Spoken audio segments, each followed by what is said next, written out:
What do you mean Ryan will be CEO? I'm the one who saved this hotel. My voice echoed through the newly renovated lobby, bouncing off the modern, mountain-inspired decor I'd spent months perfecting. Mom's dismissive wave felt like a slap in the face. Claire, honey, your brother has more natural leadership ability.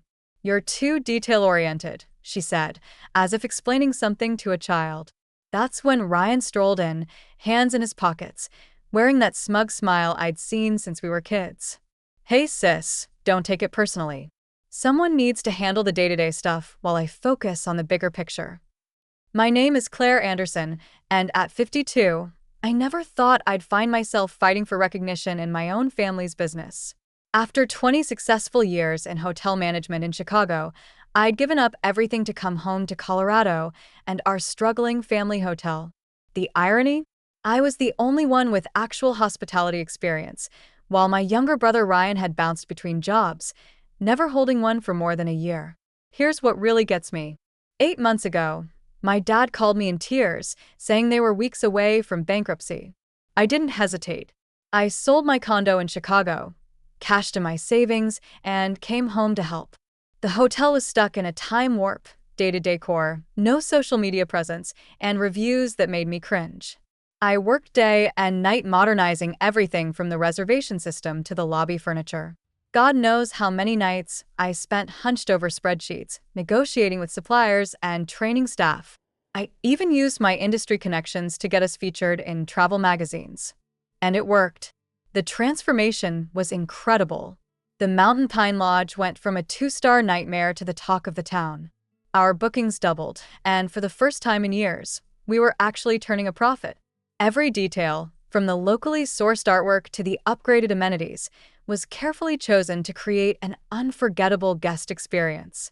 But standing here now, watching Ryan smirk while our parents hand him everything I've built, I realize none of that matters to them. The worst part? They're announcing his promotion at tonight's staff meeting, the same meeting where I was supposed to present our record-breaking quarterly results. I can feel the eyes of our employees on me, especially Sarah, our head housekeeper, who's been here for 20 years. They all know who really turned this place around. But like me, they're forced to stand here and watch this farce play out, pretending this is somehow normal or fair. Let me take you back a bit to understand how we got here. The Mountain Pine Lodge has been in our family since my grandparents built it in 1971. I basically grew up in these halls, learning every aspect of the business from the ground up. While other kids played house, I was helping Mom with check-ins and watching Dad handle maintenance issues. The hotel was my second home, and I loved every minute of it. But Ryan? He was different. 3 years younger than me, he never showed any interest in the family business.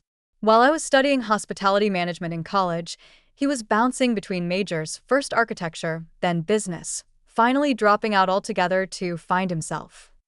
Mom and Dad never seemed bothered by this. He's just creative, they'd say.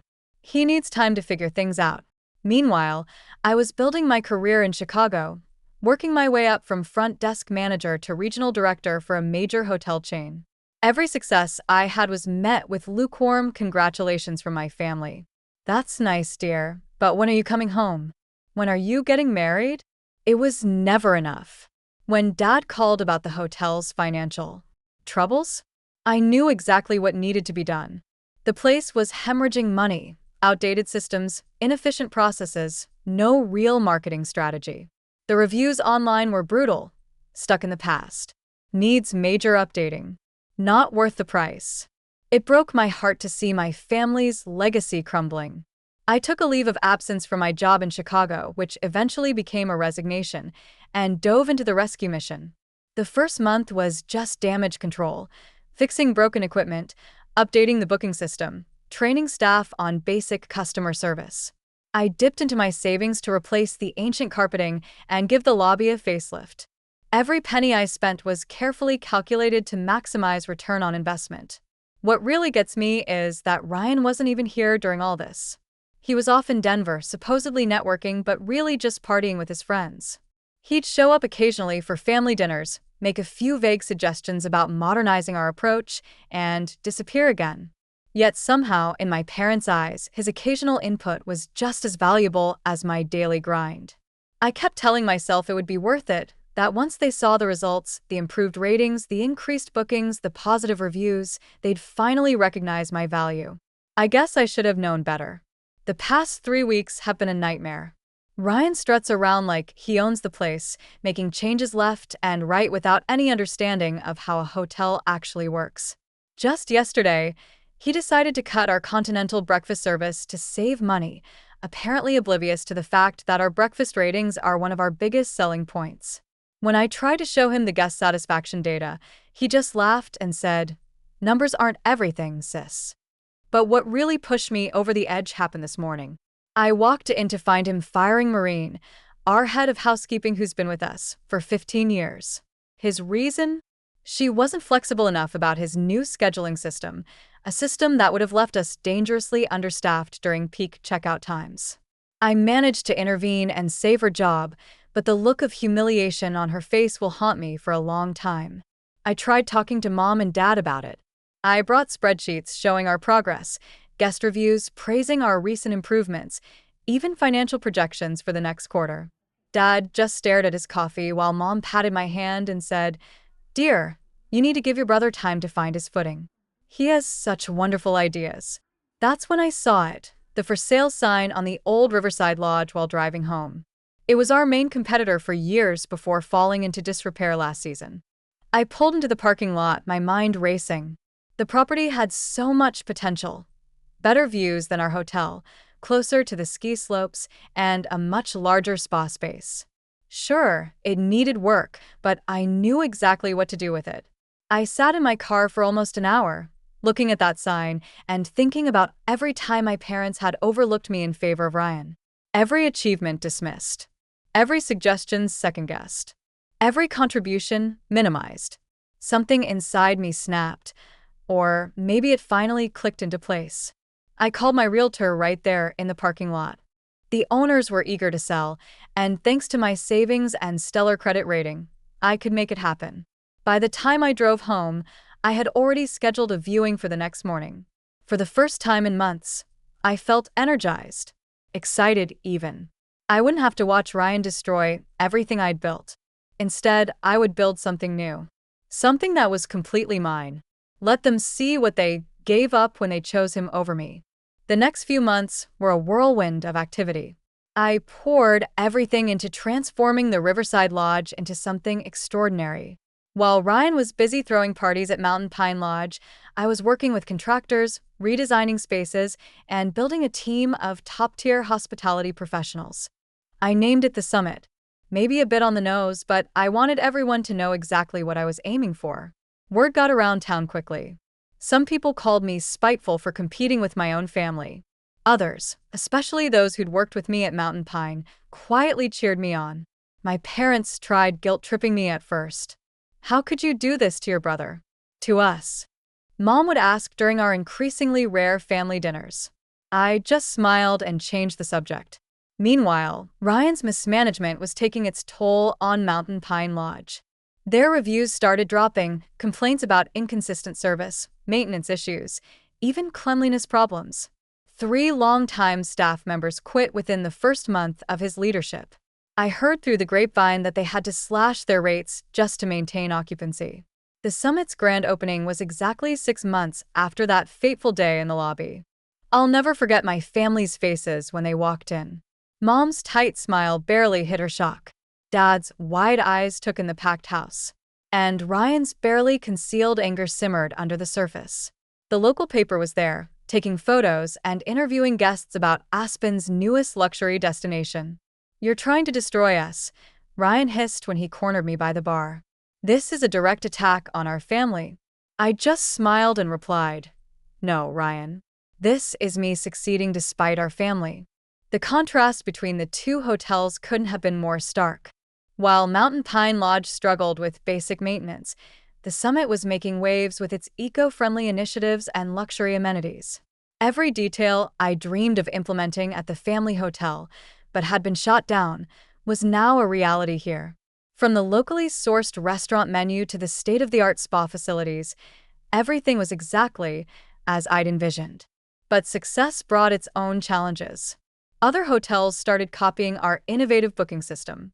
Some folks in town, old friends of my parents, started whispering about how I was tearing the family apart. Even some of my loyal guests from Mountain Pine Lodge expressed guilt about choosing sides.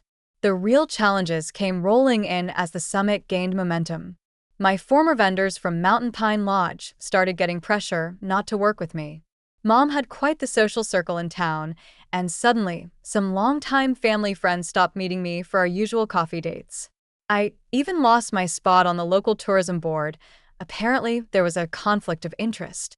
But I wasn't about to let small-town politics derail everything I'd built. When local vendors hesitated, I found better ones in Denver. When the tourism board dropped me, I focused on building direct relationships with ski tour operators. Every obstacle just pushed me to be more innovative, more determined. Then came the biggest test of all. Mom and Dad showed up at my office one morning, looking worried. The bank was threatening to call Mountain Pines loans. Ryan's mismanagement had finally caught up with them. They wanted me to come back. Not as CEO, of course, but to help Ryan learn the ropes. "We're family," Mom pleaded. "You can't just let the hotel fail." I looked at them both, sitting across from my desk in the office I'd built myself, and felt strangely calm. "I offered to help 8 months ago," I replied. "You chose Ryan. Now you have to live with that choice." Dad tried a different approach.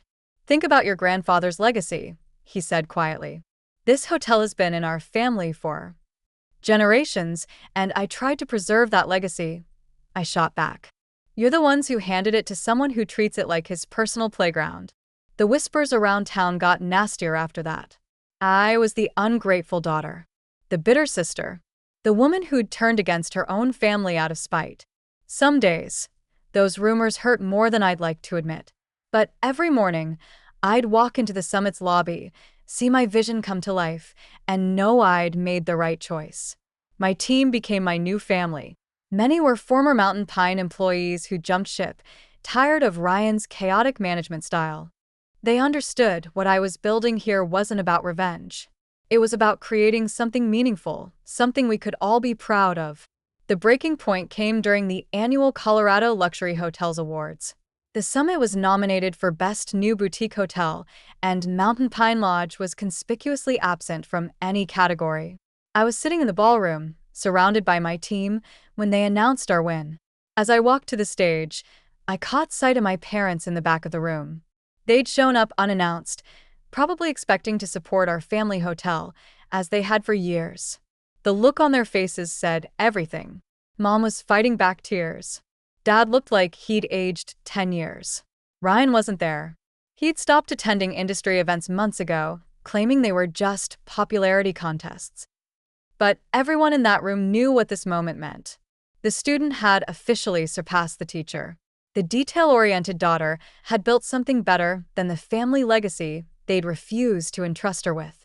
During my acceptance speech, I thanked my team, our guests, and even mentioned Mountain Pine Lodge, where I first fell in love with hospitality. The crowd's uncomfortable shifting told me they caught my subtle dig. But it was the conversation afterward that really changed everything. A renowned travel magazine editor approached me for an interview. As we talked about the summit's success, my parents hovered nearby, clearly listening. They heard every word as I described my journey, including how being passed over for CEO had motivated me to build something of my own. "Sometimes the best success stories come from being underestimated," I said, loud enough for them to hear. That evening, the magazine editor told me they were naming the Summit Best Boutique Hotel in the Rockies in their upcoming issue. The same issue would feature a piece on traditional hotels struggling to adapt, with Mountain Pine Lodge as their prime example. When the article came out, it was like a bomb went off in our small town. Everyone who'd whispered about me being spiteful had to acknowledge the truth. I'd built something extraordinary, while Mountain Pine Lodge was failing. Not because of me, but because of their own poor decisions. Looking back on everything, it's hard not to feel a mix of emotions. Part of me still hurts from the way my parents treated me, how they brushed aside all I'd done, as if it were nothing. But another part of me, maybe the bigger part, feels Liberated, I'm living my life on my terms, not waiting for someone else's validation.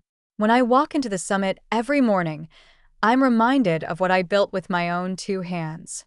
The vibrant lobby buzzes with life, guests chatting excitedly about their plans for the day, staff moving efficiently with warm smiles, the faint aroma of freshly brewed coffee mingling with the clean mountain air that drifts in when the doors open.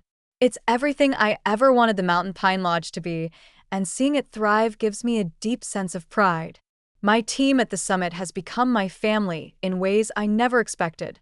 Many of them, like Sarah and Maria, are former employees of my parents' hotel who left because they saw the same lack of leadership I did. They've been instrumental in making the summit a success, and their loyalty humbles me. Sarah often jokes that she finally feels like her experience and ideas are valued, and I know exactly how she feels. Outside of work, I've started reconnecting with old friends. For years, I was so wrapped up in trying to prove myself to my parents that I let important relationships slip away. Now, I'm making time for coffee dates and hikes, rebuilding those connections. Some people from the town who initially criticized my decision to compete with my family have even come around, admitting they admire what I've accomplished. I've also started to find my place within the community again. Hosting events at the summit has helped me reestablish old bonds and even create new ones. Just last month, we held a fundraiser for the local animal shelter in our new event space, and it was a huge success. Seeing people come together for a good cause reminded me why I wanted to work in hospitality in the first place, to create spaces that bring people joy and comfort. But it's not all perfect. There are moments, especially on quiet evenings, when I think about my parents and Ryan. As much as they've hurt me, I wish things could be different. I've caught myself wondering if they've ever truly understood the sacrifices I made to save our family's legacy. Still, I've come to realize that their approval isn't something I need anymore. My success, my happiness, they're mine and no one can take them away. For so long, I lived in the shadow of their expectations. But now, I'm finally standing in my own light. It was about 3 weeks after the Colorado Luxury Hotels Awards when my parents finally reached out again. They asked me to come over for dinner, just the three of us. I hesitated for a moment, but decided to go. I wanted to hear what they had to say, even though I wasn't holding my breath for a real apology. When I arrived at the house, the atmosphere was different. My mom greeted me with a nervous smile, and my dad avoided eye contact, fiddling with his watch the way he always did when he was uncomfortable. Over dinner, they started with small talk. How the weather was unusually warm for the season, how they'd heard about the summit's latest 5-star review. I could tell they were building up to something. Finally, my dad cleared his throat and said, "Clara, we wanted to say we're proud of what you've accomplished." My mom quickly added, "We know we haven't always shown it, but we do recognize how much work you've put in. The summit it's remarkable." I wanted to feel happy about their words, but they landed flat. It felt like too little, too late, especially after years of being dismissed.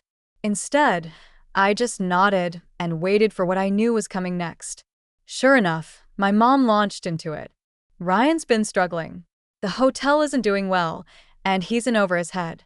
We were wondering if you could maybe guide him, help us get things back on track." For a moment, I didn't say anything. I let their words hang in the air while I looked at both of them. Really looked at them. My mom, with her carefully manicured nails gripping her wine glass a little too tightly, and my dad who seemed to be studying the tablecloth as if it held the answers to all their problems. I offered to help a year ago. I finally said, my voice calm but firm, "I gave up my life in Chicago to save Mountain Pine Lodge. You chose to put Ryan in charge, knowing he wasn't ready, knowing I had the experience to make it succeed. You didn't want my leadership then, and now that things have fallen apart, you're asking me to step in. I'm sorry, but I can't do that." My mom opened her mouth to argue, but I held up a hand to stop her. "I'll give you advice if you want it. I can recommend strategies, suppliers, even training programs for the staff. But I'm not coming back to fix what Ryan has broken. That's not my responsibility anymore." They didn't know what to say. My dad finally muttered something about understanding my position, but the disappointment on his face was clear. My mom looked like she wanted to argue more, but for once, she didn't push it. Driving home that night, I felt lighter than I had in years. Setting those boundaries wasn't easy, but it was necessary. I wasn't bending over backward to make my parents happy or cleaning up Ryan's messes. I was choosing myself, my happiness, and my future. Over the next few weeks, I noticed a shift in how I carried myself. Saying no to my parents gave me the confidence to enforce boundaries in other areas of my life too. I stopped over-explaining my decisions to people, whether it was about work or personal choices. I became more comfortable letting go of relationships that no longer served me, instead focusing on the ones that brought me joy and support. At the summit, we hit new milestones. Our occupancy rates were the highest in the region, and we started receiving inquiries from other boutique hotel owners asking for consulting advice. My parents' hotel, meanwhile, continued to decline, though I did hear they finally hired a professional hospitality consultant to try to turn things around. Ryan and I barely spoke, and I was okay with that. He didn't apologize or acknowledge what had happened, but I no longer needed him to. His bitterness was his burden to carry, not mine. The summit had become a reflection of everything I'd worked for: my resilience, my vision, my independence. And as it flourished, so did I. Standing in the lobby of the summit one morning, I watched as the sunlight poured through the floor-to-ceiling windows, casting a warm glow over the modern decor I'd designed. A family walked past, laughing as they planned their day, while one of my staff expertly handed a couple their itinerary for a scenic snowshoe hike. It hit me in that moment how far I had come, not just professionally but personally. For years, I'd measured my worth by my parents' approval, by their ability to see and acknowledge my contributions. But now I realized I didn't need that anymore. What I had built here wasn't just a hotel. It was a testament to my resilience, my creativity, and my ability to thrive despite the challenges thrown my way. The journey had been hard. Letting go of the hope that my family would change was painful, but it also freed me. I no longer felt tied to the weight of their expectations or their dismissal. Instead, I felt proud of what I had created, proud of the team I'd cultivated, and proud of the life I was living. I wasn't just surviving, I was thriving. The Regional Hospitality Awards ceremony was the kind of event I used to dream about attending. The room was buzzing with excitement, filled with industry leaders, journalists, and hotel owners from across the state. As the announcer began to list the nominees for Boutique Hotel of the Year, I caught a glimpse of my mom and dad seated toward the back of the room. Their faces were unreadable, but I could sense the weight of what this moment meant to all of us. When the summit was announced as the winner, the room erupted into applause. My team cheered as I walked to the stage, my heart pounding. As I accepted the award, I glanced at my parents. My dad gave me a small nod, and my mom's eyes glistened with unshed tears. It wasn't quite an apology, but it was acknowledgement, something I'd long since stopped expecting, but still appreciated in its own way. After the ceremony, I joined my team in celebrating. My parents didn't approach me, and I didn't go to them. This was my moment, and I wanted to share it with the people who had helped me achieve it. I felt truly free from the need for their approval, free from the shadows of their choices. Success wasn't about proving them wrong anymore. It was about proving to myself that I was capable, deserving, and enough. And as I raised a glass with my team that night, I knew I'd finally found peace.